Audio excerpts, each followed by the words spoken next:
আল্লাহর কাছে শুকরিয়া আদায় করি। কেন? এই জন্য আদায় করি যে আমারে যখন গিরায় গিরায় নাটে নাটে বল্টুতে আর এই মাথায় এই পাছায় সারা শরীরে, মানে কি ওই যে 19 ঐতিহাসিক আমার 19 এপ্রিল তারা আমার সারা শরীরে লাগাই দিছে চোয়ার থাপ্পড় আর কিল।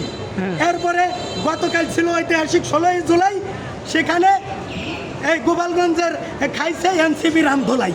তো এটা তো ভালোই করছে, কারণ তারা ধুলাই খাক, এটা আমি চাই। কারণ আমার যখন ধুলাই দিছিল সরকারের কেউ কোনো পুলিশও আমার পক্ষে দাঁড়ায় নাই, কোনো রাজনৈতিক দলও দাঁড়ায় নাই।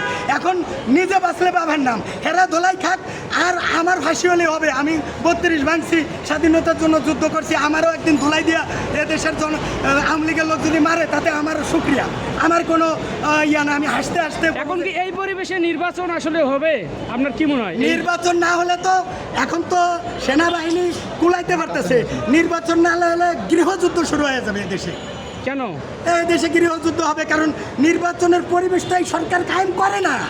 এই সরকার শস্যের মধ্যে ভূত, শস্যের মধ্যে ভূত। এই উপদেশটা সরকার ফখরুদ্দিন সরকার সংস্কার করে দেখাই দিচ্ছে।